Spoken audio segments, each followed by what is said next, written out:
Hey guys, it's me, Charles Baker Strahan, celebrity hairstylist, and today I'm going to show you how to get Darby Stanchfield's look from the Shondaland premiere of this season's Scandal. In this Get the Look video, I'm going to give you my super secret stylist tricks to make sure that your straight hair look has beautiful volume and a beautiful finish.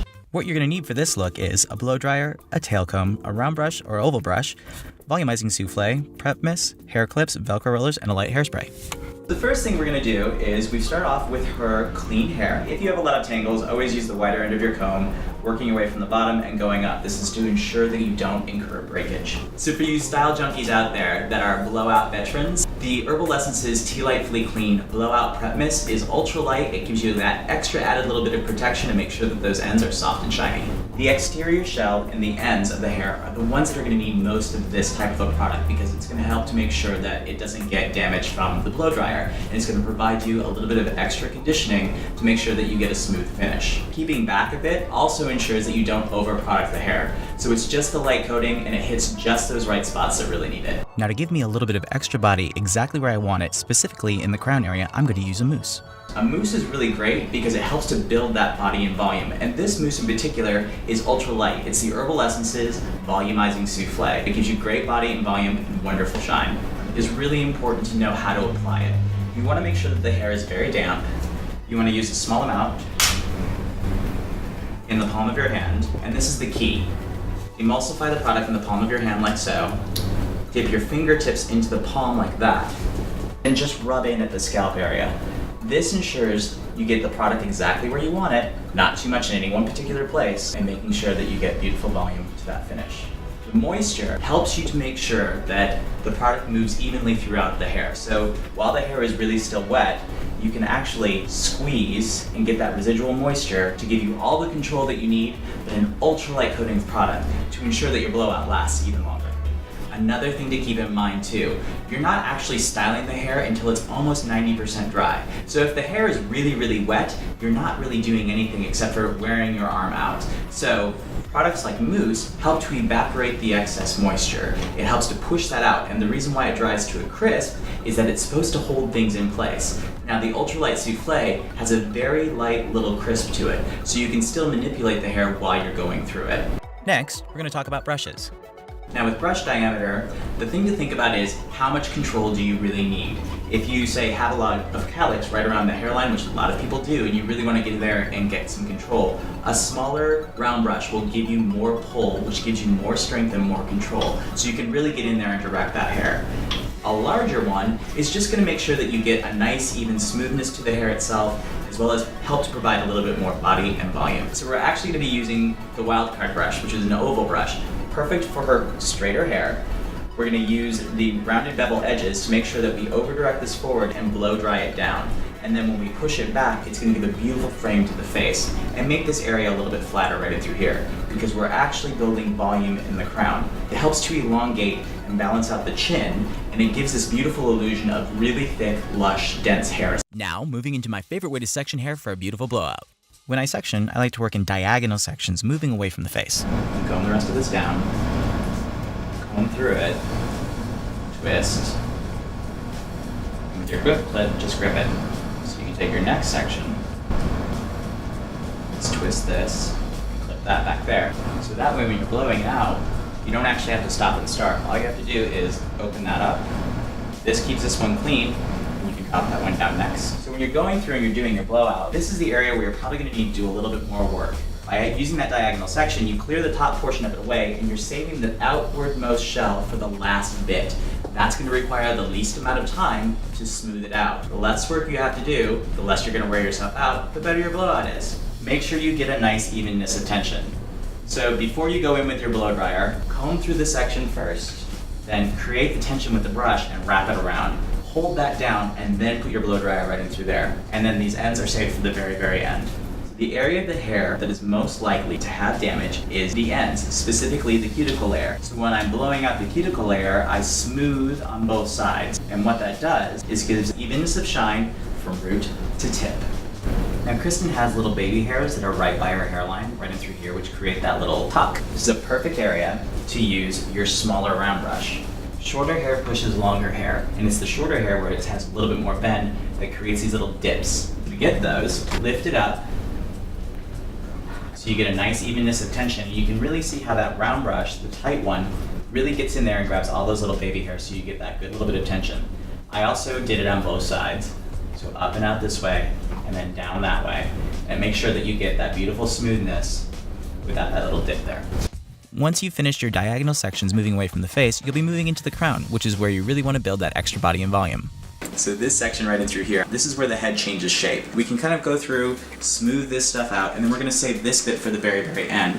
We're gonna work our way from the front, back, over directing it forward, and then blowing it back, so you can really get that good lift off. Think about it in terms of this. If I'm blowing it all in this direction, when this comes back up, it's just gonna stand. And it's gonna give this that beautiful volume right where we want it. Think about it this way. You really want to save the things that require the most amount of detail for the very, very end. Basically taking this triangular section right in through here. I'm gonna do a little 1-inch section, another 1-inch section, and another 1-inch section. But this is gonna require the most amount of body and lift to get that volume in the crown. So over directing it forward helps to give you that lift that you need. When I get to the bit where that's pretty much almost dry, I'm gonna lift up like so, and let my brush sit there for a second. That's just gonna help to ensure that we get that lift and that movement going back. We're looking for. You can already see this was my last section that I blew out. It already has that beautiful lift right in the crown where you want it. And this, by the way, is my GHD Air. It's my favorite blow dryer. I love it. A word about heat styling. Heat changes the shape of your hair and coolness sets it in, which is why you have that beautiful little cold shot on your blow dryer. Now that I pretty much finished my blowout, what I'm gonna do, turn this back on, hit the cold shot, and I'm gonna blow it all out of the face.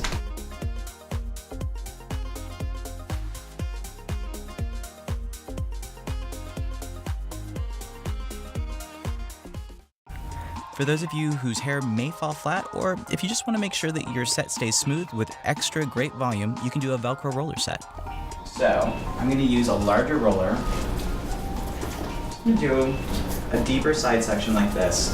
And this hair in this area, we don't necessarily need all that body or volume, so I'm just going to do it all the way off to the side like so. The larger the roller, the less movement. The smaller the roller, the more curl. But this top section, where you see we have our little pie shape here, because we need less volume into this area and we're building into more, what I'm going to actually wind up doing is using a larger one at the very front.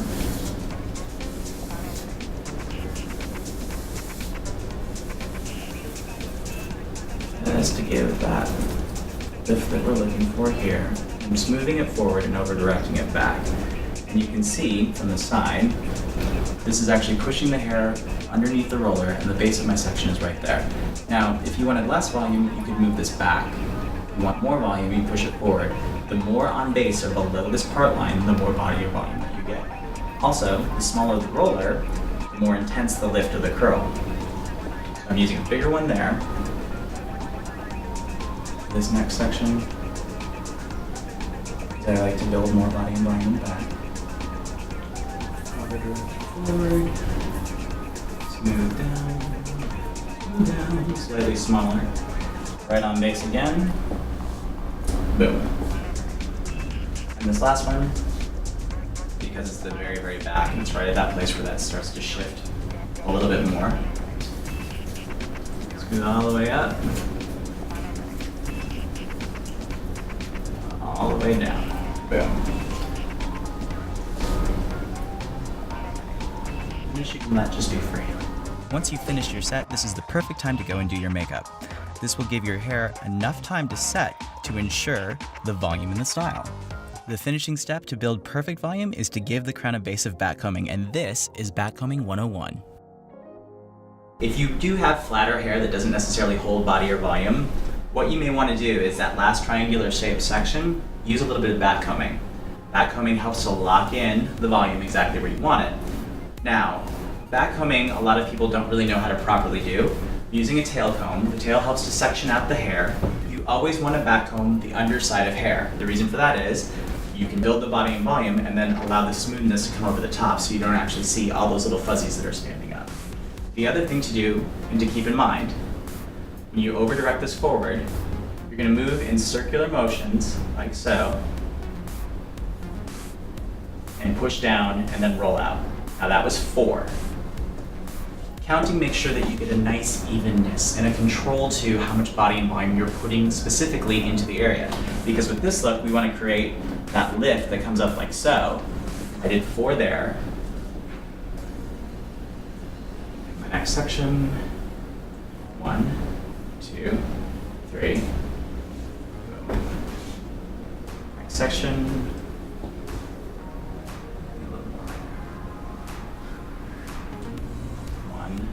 2. So then, with your fingers, you sort of just lightly smooth this hair over the top here, like so. And you can see that body and volume goes up and back that way. Super secret stylist tip. With your brush and a little bit of hairspray, grab all those little friends that are standing up like that, them go away without overspraying your hair. And that's body that will last all night long. Be sure to come back to check out my next video with Hermano Spina, who's Darby Stanchfield's makeup artist, as we complete this look.